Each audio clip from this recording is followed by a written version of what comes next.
Hi everybody, Joshua here with the Heavy Piano YouTube channel.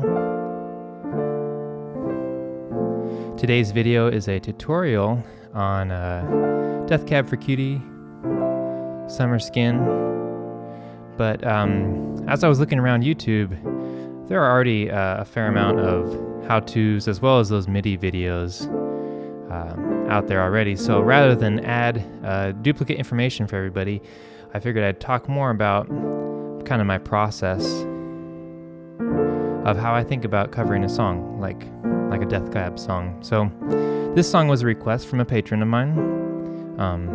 It's a song that years ago I listened to, so I had to go back and re-listen to it. And one of the cool things is a good song is always a good song, you know, regardless of when you hear it, but it definitely emotionally impacts you differently based on where you are in your life. So this song is really beautiful. It's fairly musically simple, but listening to it, you know, at my in my 30s is different than when I first heard it. So it was kind of fun to get that request and go back and experience it all over again, and kind of in a new way. So, talk about the emotional impact of a song like this song, like Summer Skin. You know, I have a kiddo, and one of the things we're trying to teach him, he's young, he's only 2.5 or so. We're trying to teach him emotional intelligence, right? So one of the things, you label your emotions. You know, are you happy, sad, angry? And, and then when he is having that emotional issue, okay, hey, what are you feeling right now? Can you label it rather than acting out on your emotion? What do you feel? And then, once you name an emotion, then it's like, okay, I can understand it and I don't necessarily have to act on it. So my point being, if you can name the emotion that the song gives you, you can start to think about some ways you might want to play it and cover it. So for me, listening back through it, I kind of got this sense of like gentle rhythm and drive. So that's why I ended up using the rhythm pattern that I did, which is, so I'll just go with the chords real quickly. It's kind of like a D minor, C, B flat major, 7. And it changed it up a little bit in there. The introduction is that F chord over C, and then the bass note changes to B flat. And then we have this like kind of D minor, C, and then the bass line comes in. So one of the things for me was that moving bass line is really interesting.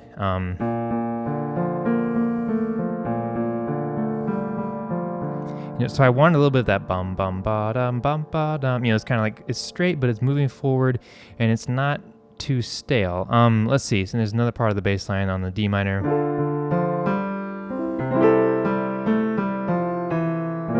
Going down from that D, C, B flat. So I'm starting to think about some of these, some of the attributes that make the song the way it is, and it's a fairly simple arrangement, but everything melds together so well. So on the piano, the technique I used for the rhythm was kind of this. You'll see this in some of my other videos if you watch some of my other arrangements and covers. This alternating left and right hand pattern, and I do it in a way that it lines up with the melody a little bit. So let me see if I can break it down slowly. And I'll play it first, and I'll kind of talk about it.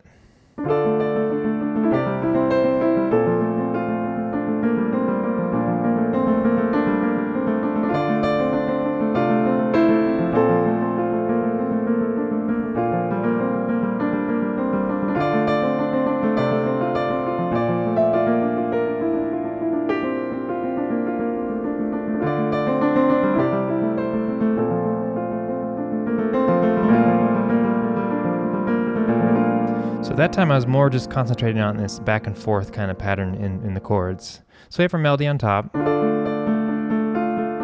of outlining that first chord, the D minor. And I'm just picking notes within the chord that I know will work. And I can use some color tones if I want outside of that basic D minor chord.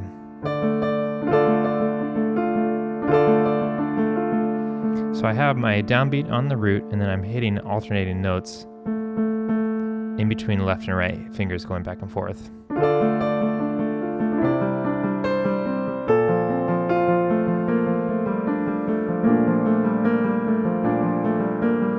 I think one of the things maybe subconsciously thinking about adding these notes it's like clustered notes, and you kind of want it to resolve eventually back to the D minor, So that's something to think about too. How cluttered isn't the right word, but more of that cluster, like I said, of these notes are together, and it becomes very blended in that part. And it's just like with the music, the emotional impact of the music right there is kind of blurred and blended. Something to think about too. So we've got that rhythm there.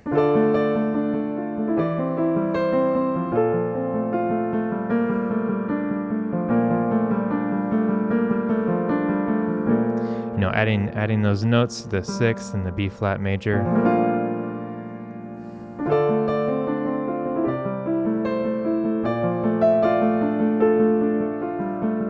Occasionally adding in a harmony to the melody in the right hand.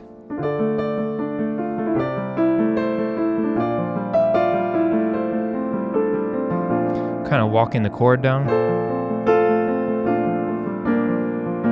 Bum, bum, bum, bum, in among the rhythm there. At some of the spots, when I pulled back, I'm bringing the bass line up. The difference of the sound between having in that B flat major chord, having the root in the bass, or having the fifth in the bass, that kind of sound. That's something that actually Elliott Smith uses a lot, the fifth and the bass, for a different kind of sound.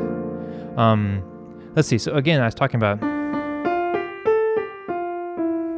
kind of that bass line when it starts out after those chords. Or excuse me.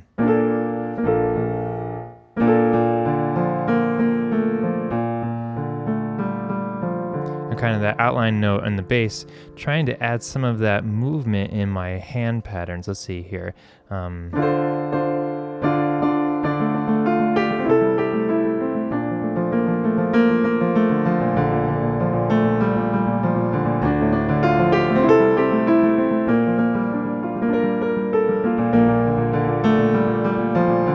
So I'm not hitting all those notes the exact same way the bass was, but I'm trying to allude to that rhythm in there. And sometimes I can put it lower in the keyboard, and sometimes I can put it a little bit higher to bring out that melody. So that's one of the things I was thinking about as well when I was kind of thinking about different ways to improvise an arrangement of this.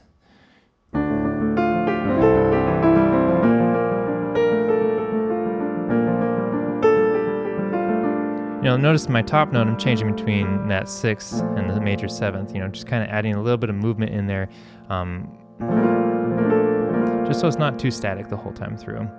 Then it'll be kind of up to you about how you want to build it and make it bigger, or where it needs to grow and where it needs to come back and contract a little bit emotionally. Again, like labeling the emotion that the song makes you feel. Okay, what I did was I added these alternating pattern notes in and among the melody.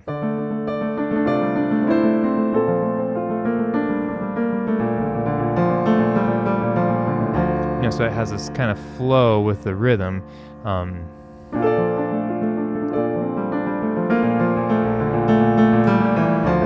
Coming into those downbeats, how are you going to add a little bit more energy and emotion towards those downbeats?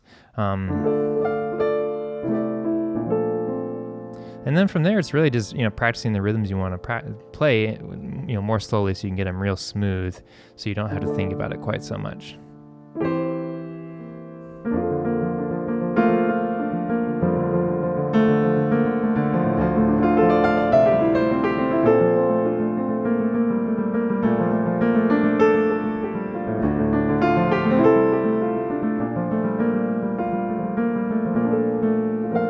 Anyway, more focused on kind of thinking about the energy and emotion of the piece, and using the technical aspects of how you want to arrange it to help you to that end, to help you achieve the goal of the feeling that you get when you play it or when you listen to it. You could just play chords. You don't have to add all the rhythm in there.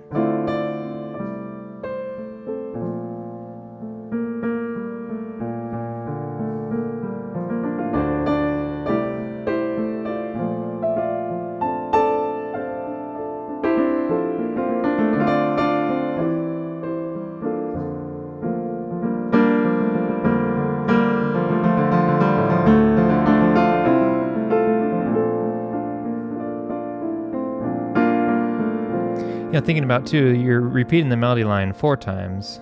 The third time it goes up to the higher note, and then the fourth time,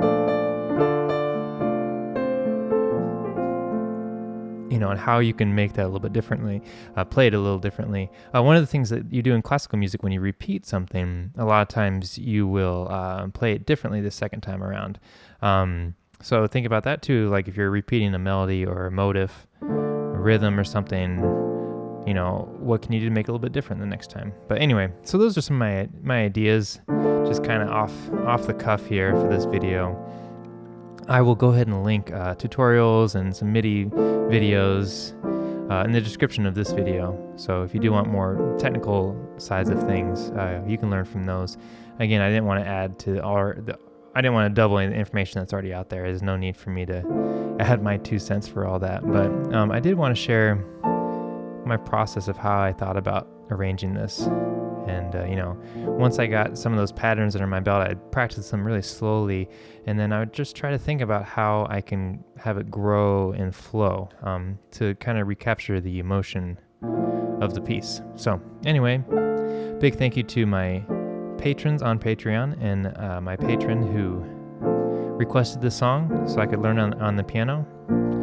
Thanks. I always appreciate trying to figure out new stuff.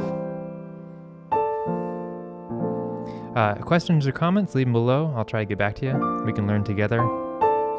If there's something you think I missed, let me know. But thanks for watching this video and checking out the channel, and I will catch you next time.